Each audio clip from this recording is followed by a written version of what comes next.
Dimitrov, and I'm a painter, and I specialize in portraits. Thank you, and welcome to On the Line, where I get to interview people like you who are doing these amazing things, who might not be known by everyone. And we want to make sure that people out in greater Long Beach and all those elements of Long Beach get to know artists who are an asset. So today, yes, no, it's good. Today we're going to talk about that idea of an artist and what it takes to support artists, especially now. And so that's a great segue, because I got to meet you, Veronica, because of an award you received for an effort that you did, and we're going to get into that. But I'd like to start with asking you a little bit about how you came from Serbia to Long Beach, because that's a bit of a global jump, and where and how you got to be who you are today. Well, my family's actually from Serbia. My dad was born over there, so I'm first generation along with my sister. But that was like a huge part in my upbringing, kind of living between like two cultures and two worlds, and having to, adapt to Serbian culture as well as adapt to American culture. So I definitely feel that it's kind of helped me pave like my own way, because there's like so many different options that I kind of have to like pick and choose what the best things are in order to like propel me through life. So. And what might that be? How did you propel to become an artist? Well, both my parents are artists. My dad is actually a photojournalist with like the labor movement.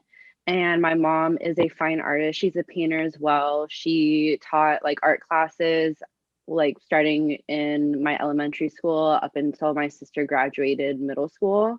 So I've always been in the art scene. I grew up going to art galleries with their friends and just kind of like creating stuff.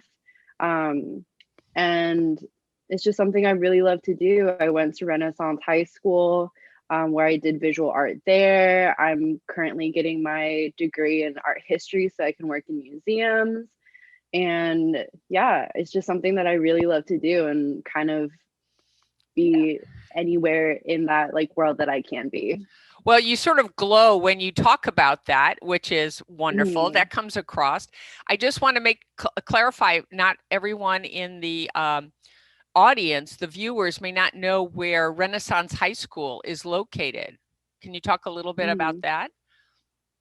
Yeah, so it's downtown Long Beach. I believe it's 8th and Long Beach. I haven't been there in a while, but yeah, it's at the heart of downtown.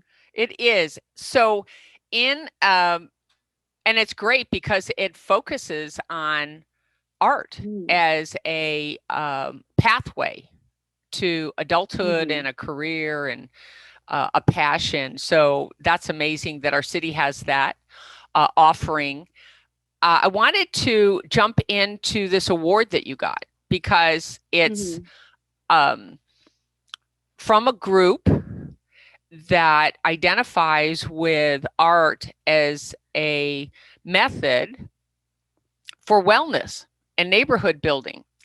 And a couple of elements of your activities is that you've created a collective, an art collective, and a zine. And I thought it would be great for the viewers to learn what an artist collective is. So we'll start with that one. And then what is a zine? Because not everybody knows. They've been around for quite a while, but not everyone knows what that is. So talk to us about what these ideas are. Okay. Yeah, so actually for the zine, we had to put a little description in the beginning as well, just so everyone can really understand. But it's pretty much just like a little magazine. It's very homemade, very like do it yourself. A lot of people in like the punk scene like did it in like the 70s and 80s and stuff, and it's kind of like grown from like subcultures, and I feel like that's where art has really, been rooted in. But yeah, so I started Honey House Art Collective, I believe in 2016. At first it was just myself putting on art shows with, a few help from my friends. I did a few art shows like that, and then we started an actual collective where I got a few of my friends, Julissa Figueroa, Annalise Rodriguez, Mia Perry, Phoebe Tang, Ashley Brizeno, Armand Rodriguez, like a lot of really like amazing people, different types of art, like dancers, writers, everything to pitch into this. And we made like our own art show, and then we actually planned to have another one, but quarantine happened. So we kind of had to switch gears and create something that people would be able to interact with and be able to experience, from their homes. So we did a print zine as well as a digital zine. And the digital zine was interactive. They could flip through the pages, listen to music. There was poetry specifically about isolation in the zine, as well as different drawings, photographs, and paintings in it. And so that is the zine. That's has a name to it. Yes, Days of Solitude. So Days of Solitude, and I want everyone to know who's watching the show that they are going to get to see that at the end of our interview, which is really cool. It's a very cool experience in so many levels, but one level, it's as though you're there at the art show. That's the wonderfulness of it. And many of us are unable, most of us are unable to attend a gallery or a museum. And this makes this something that I can experience. I personally can experience that. So that's a wonderful thing. I want to go back to the art collective and artist collective, because there's something there that's pretty amazing, that rather than wait for a gallery owner to come to you or a museum curator to come to you, you created your own opportunity to present who you are. And it's not just one type of art. So what is the what draws that group together? Because they went to school together, or they kind of come from the same generation, or what made that connection? Like with the members of Honey House, or just like the artists involved? Both. Both. Okay, so for the members of Honey House, all of us, like I went to high school with a bunch of them, and the other ones I've known since childhood. So we've definitely grown up together, and like we all grew up in Long Beach. So we understand kind of what the scene has been and what it is now and how it's transformed. But I definitely feel like I started Honey House because I think I was like 19 and I didn't have any money to like continuously submit my art to all of these like different shows that had fees and possibly not even get in. So I figured like instead of just putting my money into like other people's shows, I might as well just kind of create my own for artists that don't have the money, to just spend on possibly getting into a show. So I think that was really cool, because the first show that I ever did was like a mix of, people's, like it was the first time that they'd ever shown their art. And there's also people who had been like in the game for years. So it's like a very good blend of artists at different career levels, which I feel like helps a lot in the long run, because it connects them at for like a while, and they get to work together and everything too. So it's very, community building. And I think that's something that is important. And I see a few other like collectives out there too. And it's just like really good that, we're all doing this and kind of creating our own community that we didn't see there before. I'm thinking of some of the art collectives that have been around since the 20s and 30s in Los Angeles, who remain, and some of the original members are no longer with us. but they created a pathway and a place for people to feel secure and supported. Exactly. And you bring up this idea that it's not cheap. This is not a free, artists just don't do it, you know, besides having to pay for all their materials and the space, and some is pretty large space sort of experience, but they have to pay to show. And that's just, you know, I don't know that people necessarily, but they can appreciate the impact. What motivates you? Well, I grew up like seeing my dad kind of, if he didn't see something, he kind of created it. So I feel like I grew up seeing that, and it just kind of, you know, translated into my adulthood. And if I feel like something's missing, or if I feel like I want to be a part of something but I don't see it, I'll just create it. Like, I know a lot of artists, I know a lot of people, and I feel like if I know someone's good, for asked to be a part of like the zine, or I'll ask them to be a part of the show. Like, for the shows, we always have local musicians, and that is like a really good like spotlight for them as well. At one point, we wanted to possibly have like some performance art or like dancers or something. We didn't end up doing that because of quarantine again, but it's definitely just like, I feel like if you can think of something, like, why not actually do it?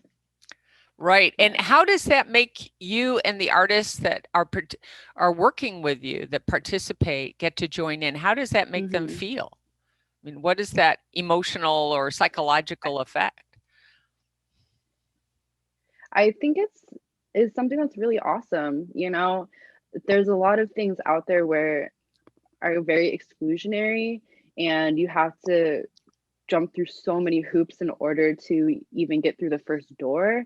And you know, I never wanted to create something like that. And I feel like, you know, my friends and the other artists that are a part of Honey House never wanted to do that either. We're very much like, just, you know, yeah, community based. But after the first show that all of us put together, you know, you're proud. You're just like so happy that you were able to put something on that people can come to and enjoy, and like make those connections. And like, I met people from the first art show in 2016 that I still talk to now, and I wouldn't have other than like that show, you know? So I definitely feel like it's just positive. And it makes you feel really just like good that you can like put something together. So there are some unexpected outcomes.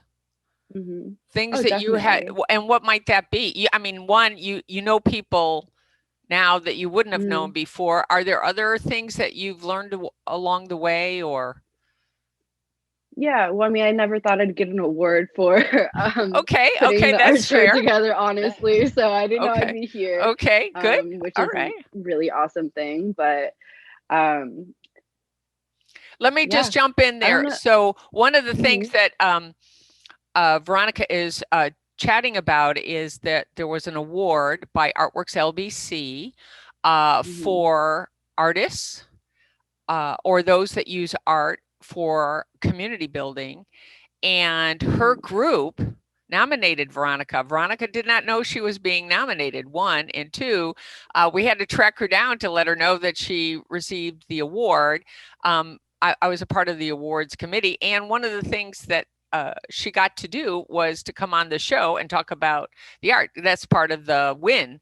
The best thing we can do for artists, certainly that is that point of view, is to put a spotlight on them so others know who they are and how to connect. So with that, I want to say to viewers that we will be showing the zine at the end of this program, and we'll show how you can connect to the Honey House Collective and to Veronica. So if you are interested, or you know people who should be interested, you may be watching on their behalf. That is good. What do you see? We're going to end on this point. What do you see for the future for this effort that you are starting?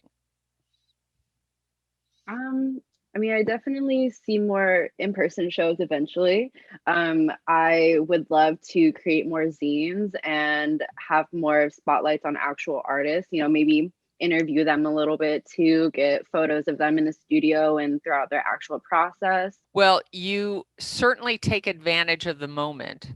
And this is not an overnight success. As you Hmm. said, you started in 2016, that you're moving into your fifth year. So you're Hmm. telling your age on that, Veronica. And that's what this is all Yeah, about. This is Age that's Well okay. TV. And so that's very good. Listen, I Hmm. just want to say I am so excited for you and so pleased that you received this award and that you have friends that nominated you so that we would get to be here today and learn more about the Honey House Collective and have others learn more about these actions. And so now we get to wave goodbye to everybody out there in TV land.